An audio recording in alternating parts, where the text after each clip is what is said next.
Hello, everyone. Welcome to the webinar today on UK acquisition shares versus assets. My name is Natalia Vilavina. I'm a senior associate at Humphreys Law, and today we will focus on this important topic. So the presenters today are Henry Humphreys, managing partner of Humphreys Law, and Annette Beresford, partner and head of tax. Henry was trained in Reed Smith, and he has a lot of experience in venture capital deals, both on mergers and acquisitions and cross-border transactions. Henry launched Humphreys Law in September 2017, so we are 5 years old. And Annette specializes in corporate and tax incentives. She spent more than a decade working in major global law firms, Annette has built up considerable range of experience and expertise relating to cross-border M&A transactions, as well as convertible ranges of experience and expertise related to advising on many kinds of management incentive schemes. We are really lucky to have both of them here, so we will be able to cover both corporate side of these deals and tax side. Moving on, I'd like to tell you a little bit more about Humphreys Law. We are full service tech law firm. As I said, we were established in 2017. We advise on venture investment, M&A funds, and fund formation, debt finance, tax, employee incentive, IP, data protection, fintech regulatory, and much more. We were ranked in Legal 500 and PitchBook. Most recently, we became finalist of LexisNexis Legal Awards 2023 and Modern Law Awards 2023. We're around 30 people, and we have offices in London, Bristol, Dublin, and Brussels. So I need to, this is legal side, we need to do a little disclaimer. So nothing in this presentation or in this slide amounts to legal, taxation, or regulatory advice, and nothing we say in the presentation or what is written in the slide should be regarded as a legal advice or relied upon. Always take your own independent legal advice, legal regulatory advice, and any of it may go out of date, so don't rely on it in the long term, and don't rely on it as a legal advice, as I said. Moving on, I'd like to pass the mic to our wonderful partners, and Annette, Henry, please. Sure. Thank you very much.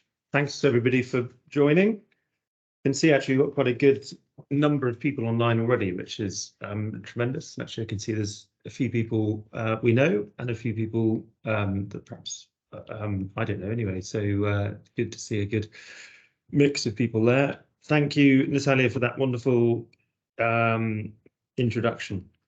So today this session is all about shares versus assets, which is a key threshold question and consideration when it comes to executing M&A deals, mergers and acquisition type transactions.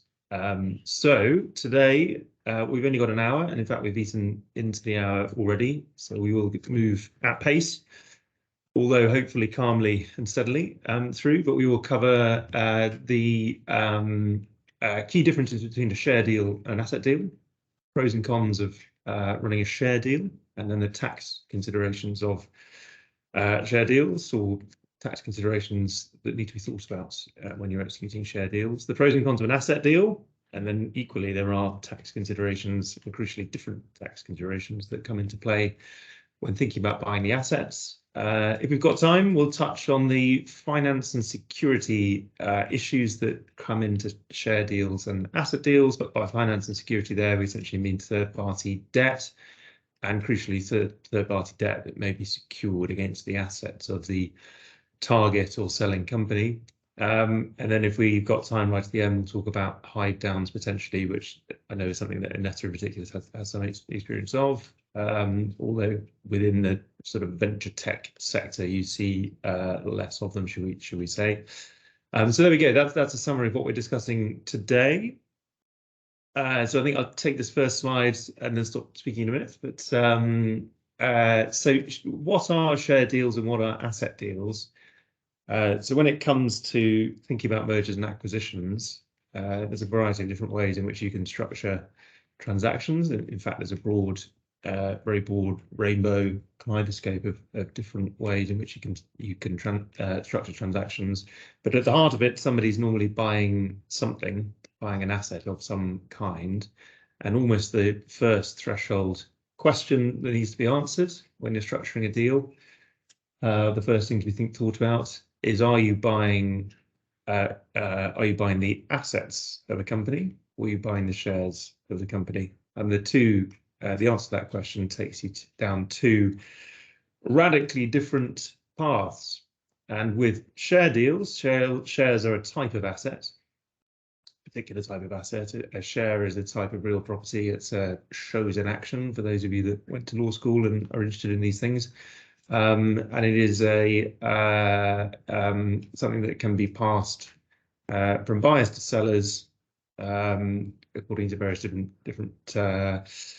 or there's very different ways of doing it. But in simple terms, it is one form of asset that you can pass between sellers. But a share is a unit of ownership in a company, a target company for the purposes of this presentation, and that target company will be a bundle of assets, business, and other things.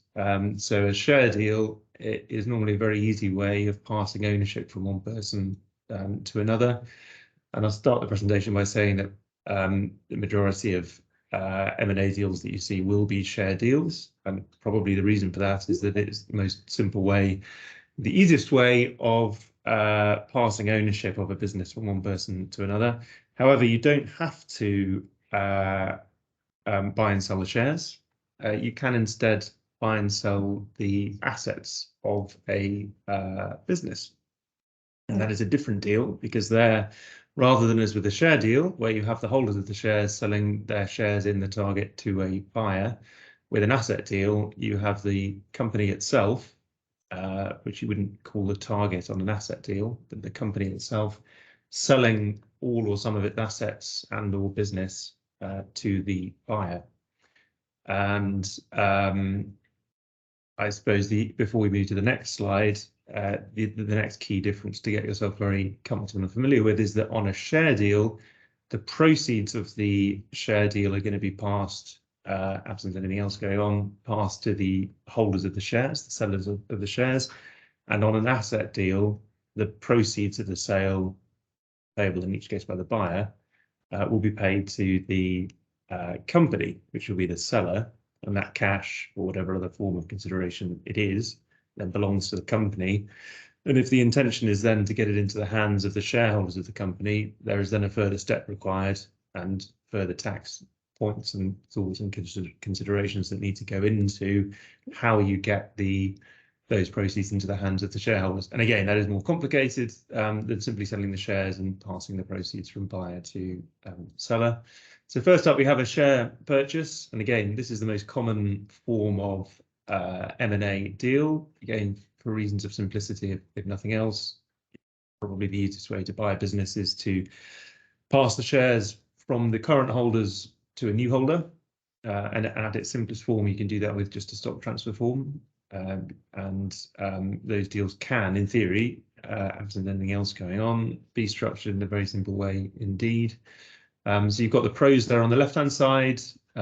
Simplicity is right at the top. You sell the business as a single package. It's just one asset being transferred from left to right, from seller to buyer. As I say, you just need a stock transfer form to sell. That's not to say that's the only thing you need, because very often, when they come to this later, buyers in particular will want price adjustment mechanisms. They may want warranties and indemnities. They may want a split exchange and completion. They may want lots of other things. And that is where you have an SPA, a sale and purchase agreement, or a share purchase agreement. And that's where those go. But in theory, the starting point is all you need is a stock transfer form. And some deals are done with just a stock transfer form and potentially a very simple SPA. As I say, the sale proceeds are paid directly to the target shareholders. That is a pro. subject to the tax advice, but that is a pro usually because it avoids the additional step of having to pay them to the target company, which then needs to distribute them to the owners of that company. You've got TUPE there, which is the Transfer of Undertakings Protection of Employment legislation that at a macro level applies to people buying and selling companies and also certain outsourcing arrangements, and what happens to the employees of those companies. Now, TUPE is a famously potentially difficult thing to legislate for and deal with. You need to have consultations with employees. You need to make sure you don't fall foul of it. You can end up accidentally picking up employees you didn't want or whatever else. But with a share deal, it doesn't apply because the employer of the employees does not change. The employees are still employed by the target. It's just that ownership of the target has not changed. So major pro there is TUPE doesn't apply.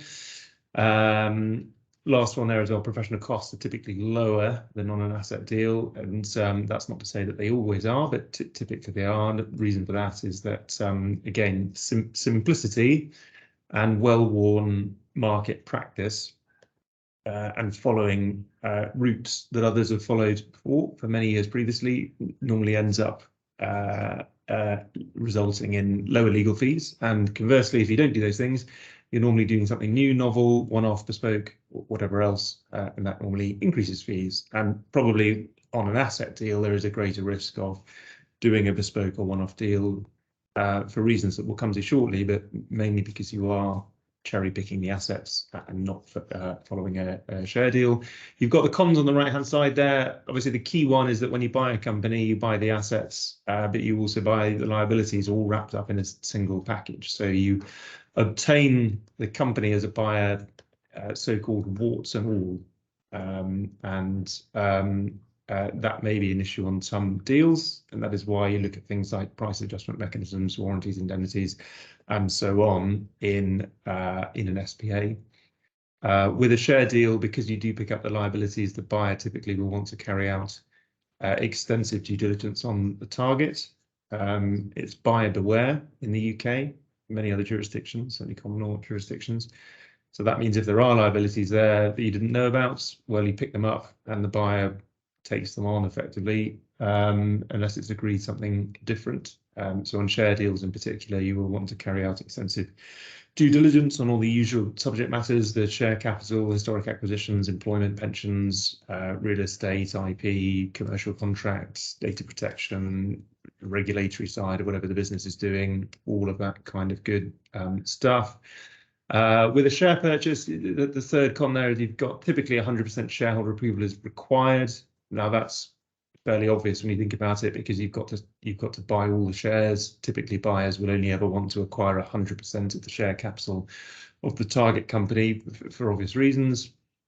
Sometimes there'll be a drag along clause in the existing shareholders agreement, which will allow for some sort of compulsory acquisition of a rump of minority shareholders.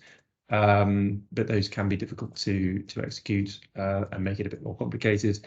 With an asset deal, which we'll come to in a bit, you may not need 100% shareholder approval because it is the company selling the assets rather than the shareholders selling their shares.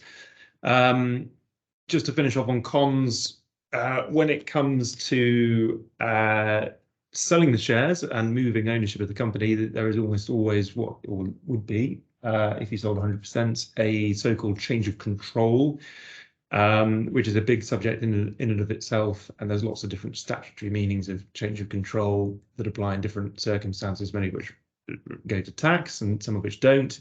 And then equally, many chunky commercial contracts and debt finance type agreements and other sort of commercial contracts have in them change of control type provisions that say if there is a change of control, i.e. if you sell the company or 50% plus of the company, then something will happen. And then the thing that happened depends on what it is. But with things like debt finance contracts, the debt may become instantly repayable unless you got permission to do it. With commercial contracts, it may give the counterparty a right to terminate or to break. So with a share deal, and this is picked up in due diligence, you'd always want to look at whether there were any change of control clauses in play. And then obviously you then have to deal with them on a case-by-case basis, but you may go to the third party and obtain a waiver or consent or whatever might be required so that whatever the thing was that would otherwise happen would not then happen. The cons as well, share purchase agreements. The flip side of the TUPE point is that all the employees remain employed by the target. That may not be what the buyer wants. It may then be faced with having to deal with redundancies and so on post-completion, which may come at a cost.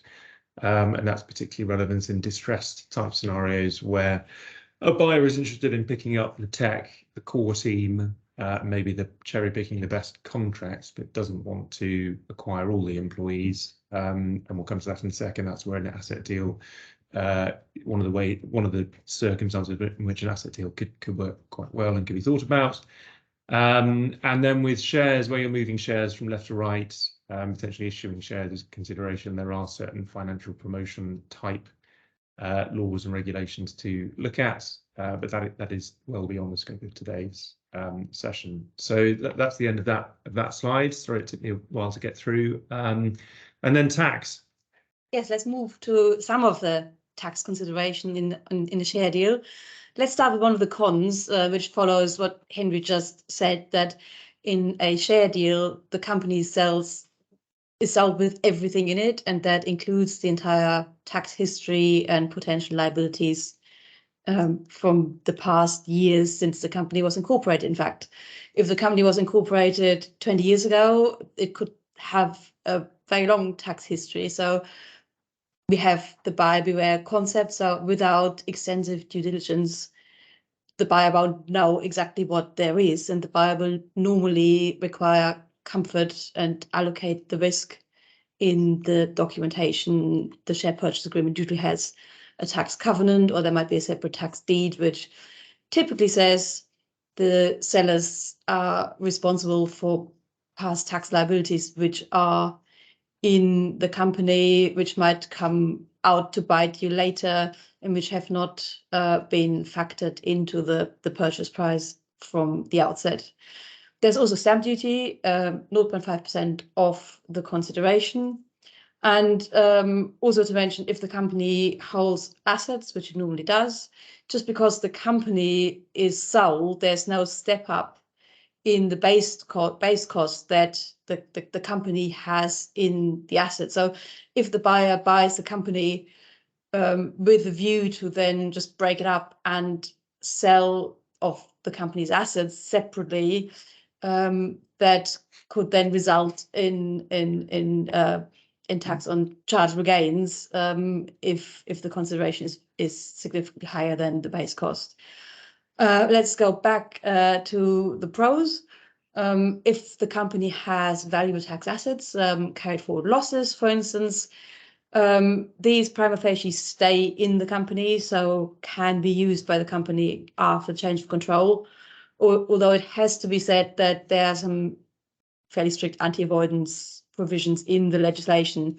It's all to do with stopping people to buy a company just because it's got lots of tax losses, and you only buy the company to utilize the losses and then decrease the buyer's own taxes going forward.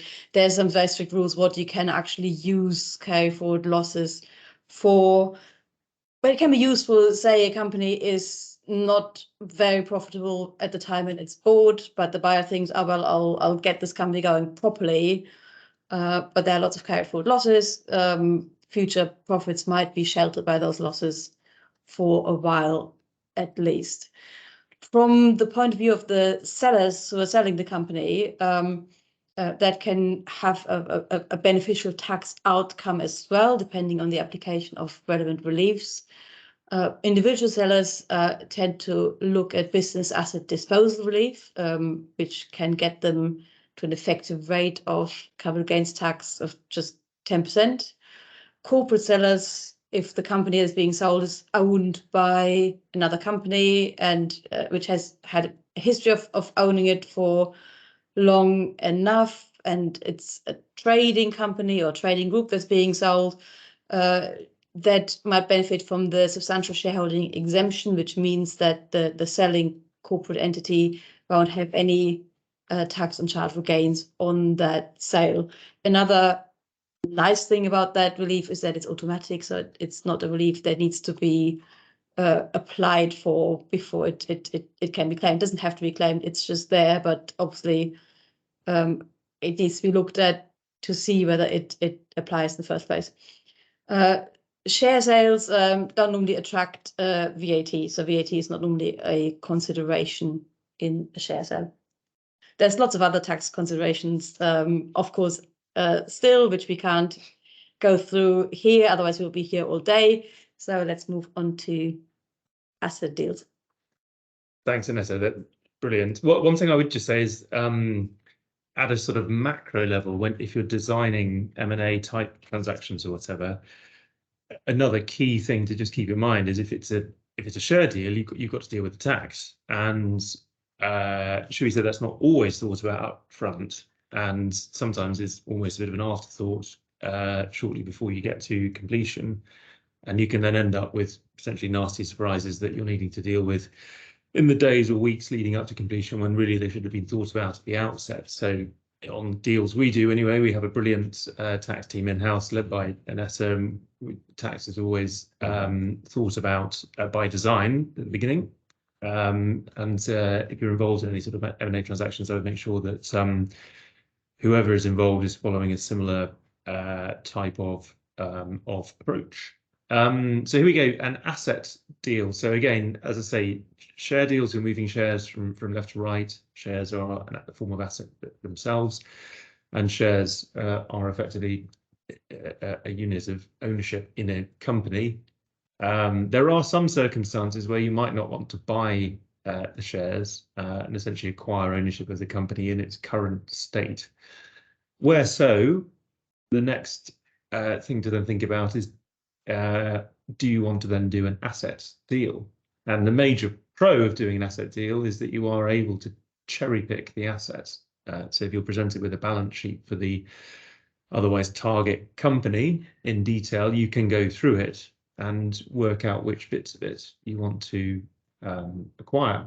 And conversely, with the liabilities, because you are specifically identifying assets and working out which ones to acquire, then the starting position is you won't be acquiring the liabilities of the otherwise target company, which can be a very good thing, and is particularly helpful if you think that the company has a somewhat murky history, or it's just very unclear what's happened in relation to various issues, or you just haven't had a lot of time to do due diligence, or the buyer is just extremely nervous about what those liabilities might be, notwithstanding that they are housed within the target company.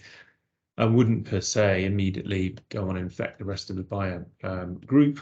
But then things when it comes to stuff like money laundering and environmental risk and things of that kind can, in various different ways, go beyond the so-called corporate veil. So there we go. So with assets, you can cherry pick. Then obviously, if you're cherry picking and you're less worried about the, should we say, the known unknowns and the unknown knowns, which is something that always makes Natalia laugh, you're then less worried about due diligence because you're able to look at the assets you want, and in an asset-rich company, you can probably go and see them or look at them or whatever else. And what more diligence do you need? You may not need a lot of legal due diligence, certainly.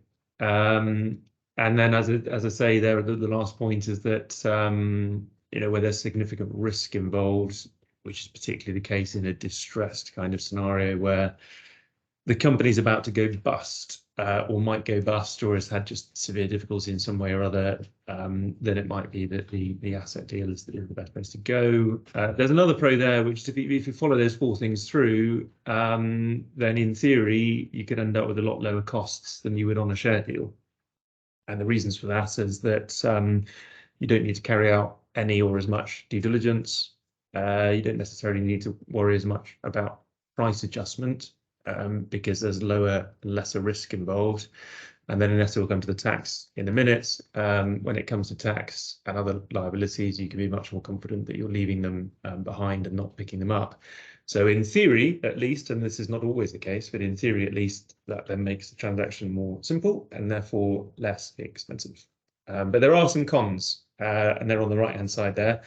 So asset deals are famously complicated. I was told as a junior lawyer that you wouldn't become a proper corporate lawyer unless and until you've done a proper asset deal, which at the time I didn't really understand, but I think in retrospect this was true. And actually, Anessa and I have worked on some big ones over the years. There's one huge European one that springs to mind. Which we always remember. Which is very memorable for a number of different reasons. But aside from anything else, tremendous experience. But famously, asset deals are more complicated. And if you think about it, the reason for that is fairly obvious, which is that rather than just buying one asset, the shares, and moving them from left to right, you have to identify which assets owned by the company you want and make a list.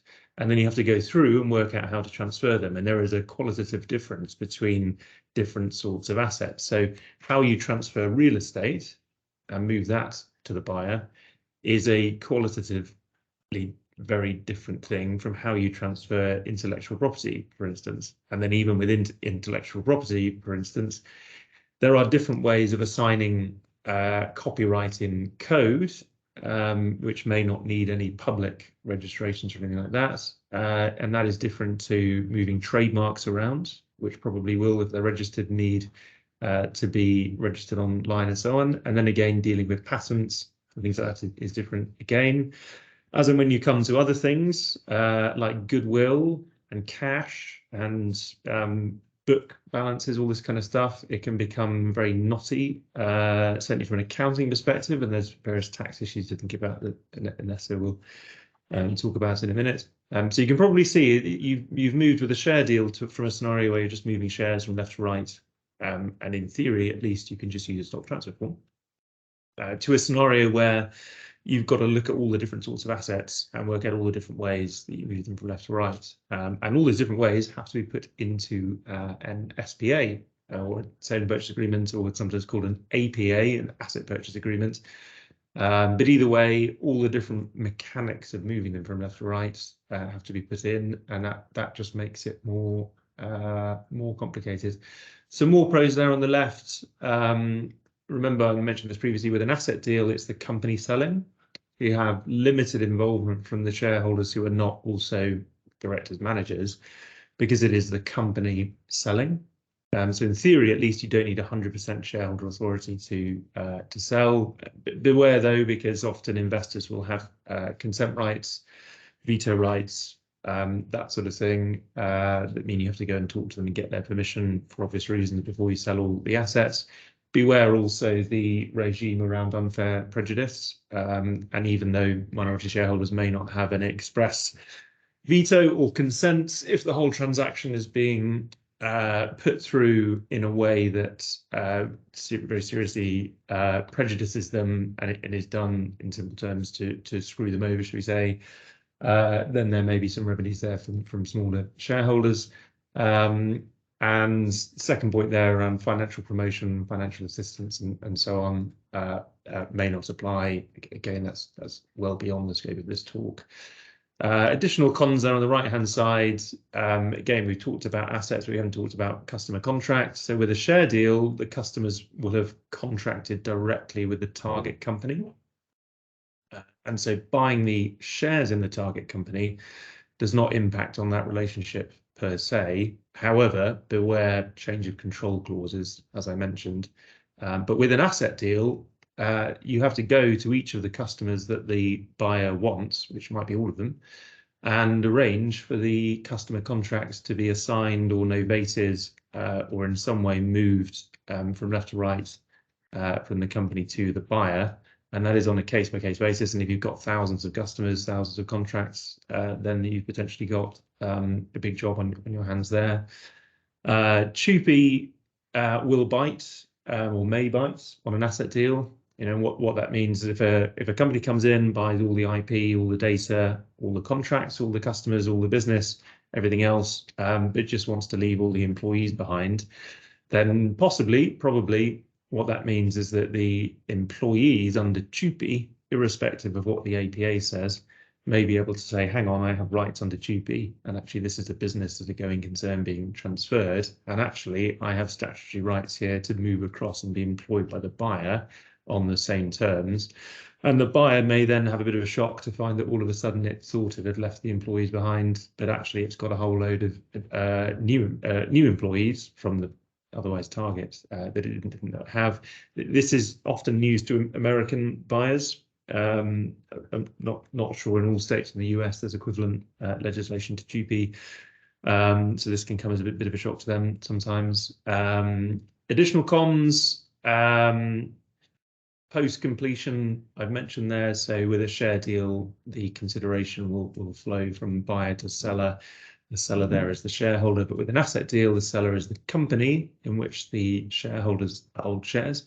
So if there's a large cash payment, say, from the buyer to the company, as a second step, you then have to work out what happens to that cash and whether or not it gets dividended out to the shareholders or is kept in the company or whatever else. But there is a whole separate secondary process there to be dealt with on the company side. And fairly often on asset deals, what happens is the APA will say that post-completion, the company and possibly you would start binding major shareholders into this if you could, but the company needs to be wound up via a member's voluntary winding up, normally solvently, so that it ceases to exist. And again, that's an extra step that you wouldn't have with a share deal.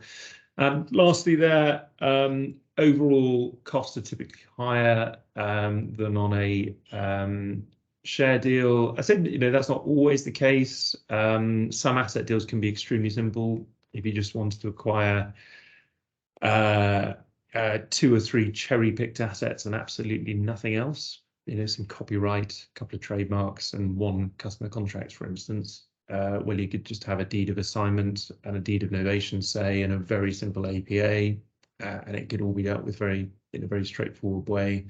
But I'd say on major bits of M&A, particularly the deals that Nessa and I worked on, asset deals have ended up being more expensive just because they are much more fiddly and for all the reasons just given. But again, tax.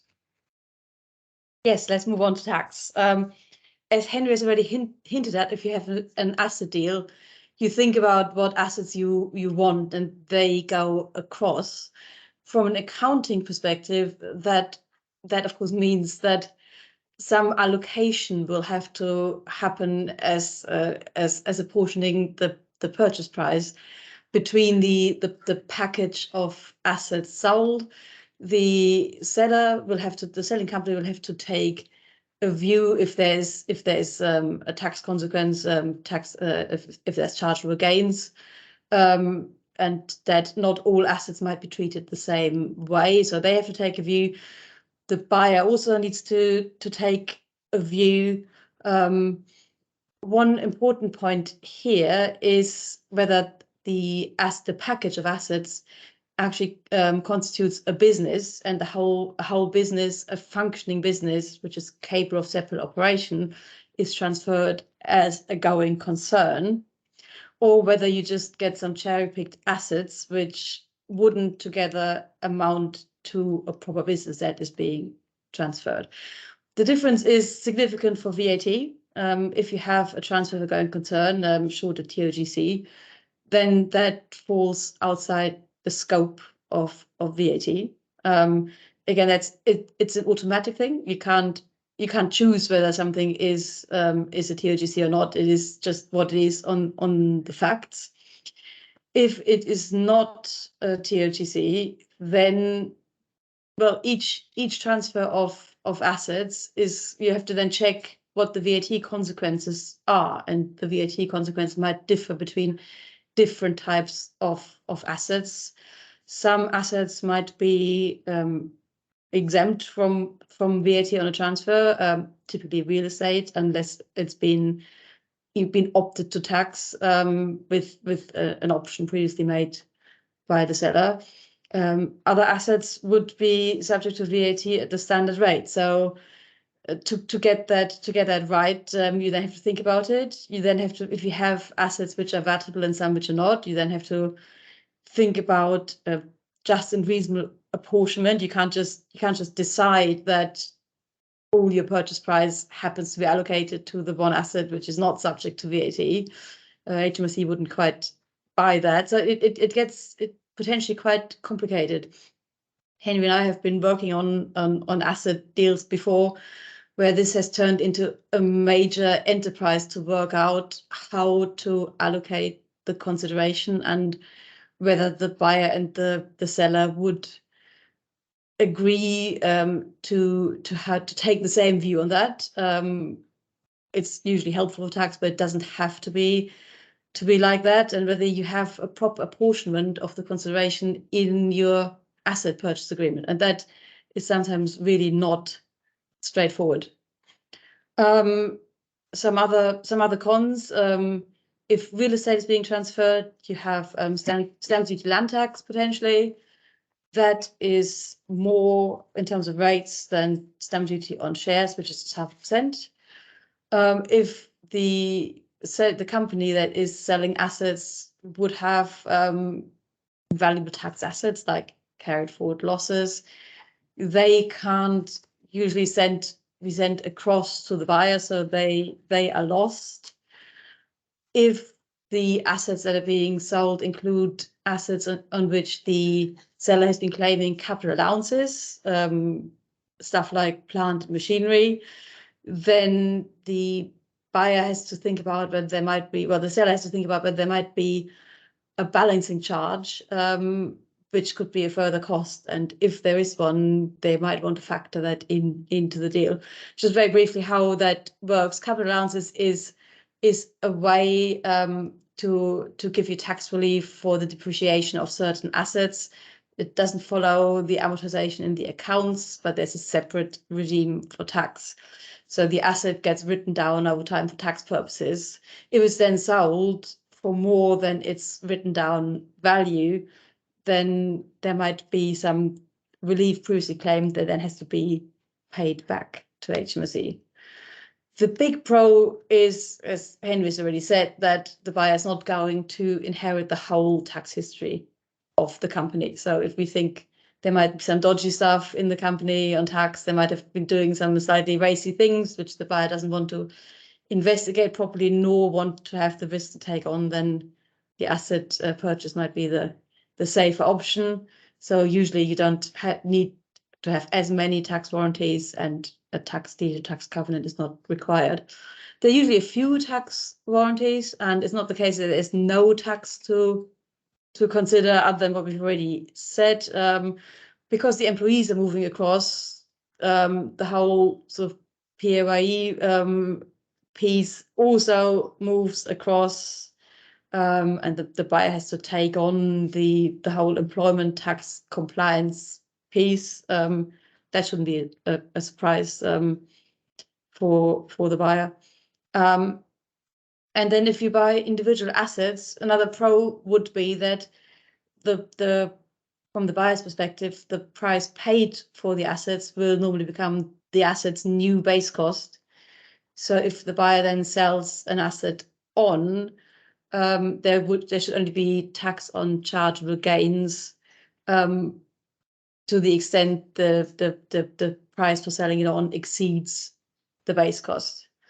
There might also be some tax reliefs that the buyer can claim on things like intangible fixed assets, certain IP, things like trademarks, patent, the value of that. That can be quite nice, although there's quite a lot of restrictions these days too, because tax is the regime for taxing these things has been designed to follow the accounts a bit more than other areas of taxation. So as such assets are amortized in the accounts, broadly the buyer should be able to claim relief. But as I said, there are restrictions on that, particularly on things like goodwill, which is not as easy there. So it is a case that in some ways it's easier for tax, in some ways it throws up other complications.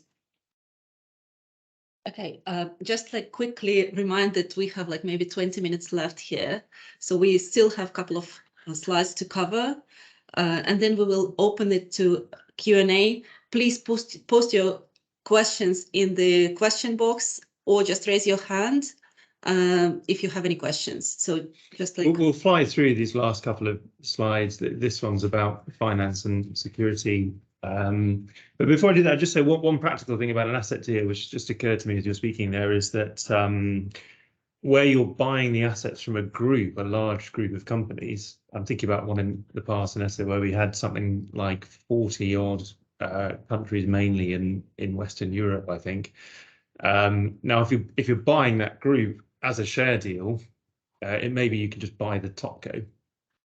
So although there's 40 odd companies, there might or should be one company at the top which owns them all 100%, and you buy that one company, and then you've acquired all 40 odd of them. I mean, obviously, part of due diligence is you go and look at whether that company does actually own the other companies. But if the due diligence checks out, then the business of actually acquiring all 40 odd companies is fairly straightforward, subject to whatever the terms of the deal are. But with an asset deal, if you wanted to buy assets from 40 odd companies, you'd actually need to probably make them all parties to the asset purchase agreement, or have some sort of arrangement in the asset purchase agreement whereby the topco, or one of the companies in the group anyway, had some sort of procuring obligation to go off and start forcing those other companies to actually sell the assets to you, or you could have some sort of agency type relationship, which I think is where we got to on the one we're both thinking of. But it becomes pretty fiendish stuff potentially. And then if you factor into that the jurisdiction, so if you've got a group of that size, then there's probably going to be lots of overseas type companies, and in that case, there's 40 odd jurisdictions. Every single asset transfer is probably, irrespective of what the asset purchase agreement says, the actual governing law that applies to the transfer of the assets is probably going to be under local law. So you then have to go off and find local lawyers in each of the different jurisdictions. Now, maybe you go to them with a pro forma asset purchase agreement saying this is what we've agreed in the master APA, this is what's going to happen, and everything else. But it is not straightforward. And from a tax perspective as well, you may need to go and look at things like VAT.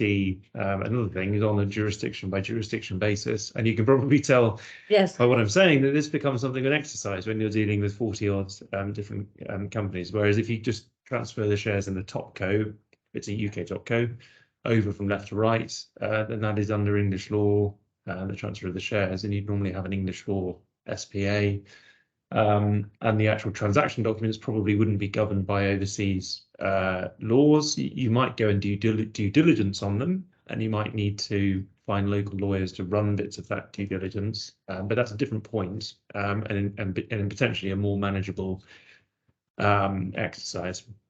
Yes, I won't. It would take the remainder of the session if I were to talk about trying to work out whether a transfer is a transfer of a going concern in 20 European jurisdictions, but all the rules are slightly different. So let's move on. Let's move on. So finance and security, let's not spend ages on this. Again, it's really an area where you would want a specialist looking at it. We have a debt finance team in-house who get involved whenever there's debt, and secure debt particularly. But in simple terms, on a share deal, normally the buyer is looking to acquire the company, or is at least valuing the company on a debt-free, cash-free basis. And what the debt-free bit of that means is that you assume, in terms of pricing the equity, that the debt will be repaid immediately before completion, and then classically on a share deal, immediately before or simultaneously with the acquisition of the shares, the existing debt is paid down out of the funds flow, and it may be that new debt is entered into as the whole thing is refinanced. Obviously, you need to go and look at the debt and the security of the debt, and any guarantees and things like that in due diligence on a share deal. There's a few other points there around stamp duty, but I suggest we don't get into that now. It's a subject for another day, potentially. On an asset deal, slightly different, because you're not buying the company, you're buying the assets, and it's the company selling the assets. And again, it's buyer beware in the UK. So with an asset deal, you can cherry pick what you acquire. So you can say, well, I'm not buying the debt. But it probably on the sell side, then it becomes much more of a issue to then go off and look at what the debt says and what permissions are around selling the debt, whether they can do it, because normally secured lenders will say that you can't sell all the assets without their express consent or at all. And if you do, this triggers early repayments and they can enforce their security and come in and take all the assets. And that then, of course, becomes the buyer's problem, because irrespective of what the asset purchase agreements may say, which is that we're not acquiring all the debt, and the debt and the assets are being transferred with marketable title and everything else. The lenders are not parties to that agreement, and they may well be able to step in and enforce their security and obtain title to those assets. So it certainly needs to be looked at for sure. And again, I'd probably not go any further on any of that, not least because we are running out of time. I think Inessa wanted to talk about hive downs Yes, briefly. very briefly, and that's a question that we sometimes get asked. Can't you combine the best of both worlds into a hive down situation where you don't want to buy everything that's in a company, but you would like to buy it in a corporate wrapper? So why can't the seller company just set up a new subsidiary, do an intra-group transfer of all the assets that the buyer wants into that subsidiary, and then the buyer sells that subsidiary? It's new, it won't have a complex history, it will be newly incorporated, it won't have much of a tax history. Can we do that?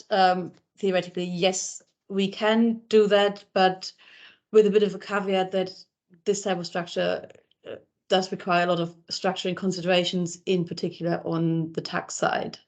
It usually relies on substantial shareholding exemption relief being available to the seller company to the sale of the new subsidiary.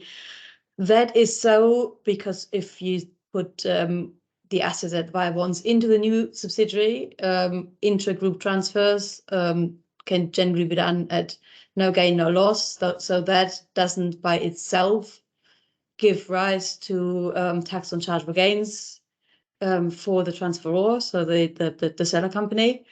But if then the subsidiary is immediately sold, that then triggers what they call degrouping charges. So you then look at what the original base cost of the asset was, which hasn't been raised by the integral transfer, and it triggers a tax charges for the seller. But if the substantial shareholding exemption is available, it is wrapped up into that and therefore doesn't apply. So there's considerations, there's timing considerations to make sure you don't do anything which scuppers that. You need to look at whether the business transfers, there is a requirement for the target company to be a trading company. So how do you make sure that is recognized for a new company?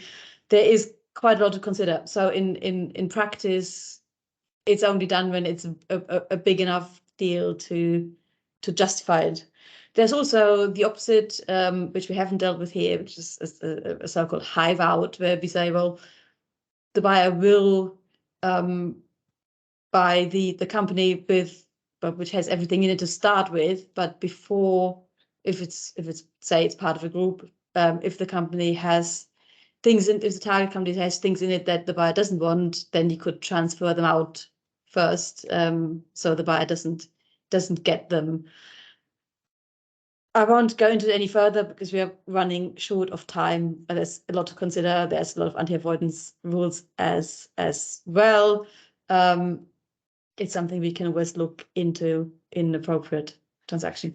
Probably worth saying as well, I mean, something like that, you'd almost certainly want to write a structure paper to do it, which again takes time, costs, energy. So there is certainly a minimum threshold sort of deal value size below which it's just not viable to do it, and that threshold is and I couldn't tell you what it would be because it's obviously very fact intensive and everything else, but it's probably quite high.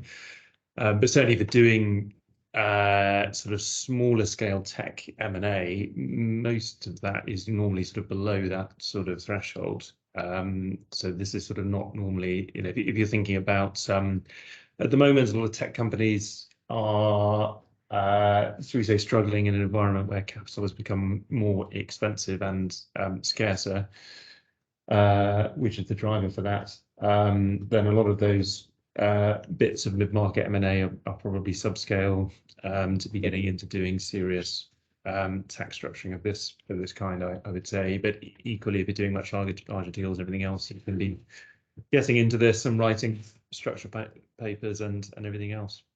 Also, if you are buying a part of a group and the assets that you actually want are sort of distributed within the group, they're not all in the same company to start with, then you have to do some sort of restructuring anyway to make sure that everything that you want is in one of the same company, unless you want to buy several companies. So these kind of considerations come in as well. Great, thank you so much. We covered a lot here, and I see David is typing a question probably. But while we're waiting for David to come with a question, can I ask you like a couple of simple things? Sure. How early you think the lawyers actually need to get involved in choosing the structure? Like, is it going asset sale or share sale? What is the best time for lawyers to get involved? Henry is smiling already. Okay, probably as early as possible. This is the answer. Absolutely. Well, some clients and some people, they would tell you involve the lawyers as late as possible because you will then not be paying for them, and you sort of don't really need them. I would say that's potentially a very dangerous road to follow, because hopefully if you take one thing away from this session, it's that the choice between doing a share deal, doing an asset deal, takes you down radically different paths with radically different documents and radically different considerations. And if you charge down one path a long way and late in the day discover that you have to row back and go down the other, then that is a very good way normally of incurring more legal costs and spending more time generally than the former. And what I would say as well is that the question of whether you buy the assets or buy the shares is not a legal question per se, it's a commercial question. The clients having taken advice on the relative merits of following either option. So it's not necessarily something that is particularly expensive to obtain. Obviously, if you're going to go and diligence the target and look into all the liabilities and all the issues ad nauseum, then yes, okay, that is potentially expensive. But taking advice, following similar themes that we've discussed today around the things to think about in terms of whether you buy the shares or the assets, is not necessarily something that is hugely expensive. And I would suggest that clients should not hold back in answering those sorts of questions. And we as lawyers would much rather be involved in the beginning, helping to structure something that ends up being a very smooth rise and done potentially quickly, but in an orderly, sensible way, and much rather be involved in those sorts of transactions than the one where we are bombed into the end, shall we say, to try and unwind some sort of Frankenstein hybrid kind of structure which doesn't work. And generally ends up being a lot more expensive. And I'll finish by saying that occasionally we do see these. Very occasionally we see people come with term sheets saying, or heads of terms saying, we've agreed all the terms, all the heads of terms, we just now need an SPA. And you then look at the heads of terms, and really what they've agreed is a sort of strange hybrid Frankenstein effort, which is a cross between a share deal and an asset deal. And if nothing else, raises all manner of novel and very complicated legal and tax issues. And again, if you want to incur a lot of legal costs, a good way to do it is normally to be looking into novel questions and trying to do things that people have never done before. So again, try and avoid those sorts of transactions if you can. But very good point. Thank you,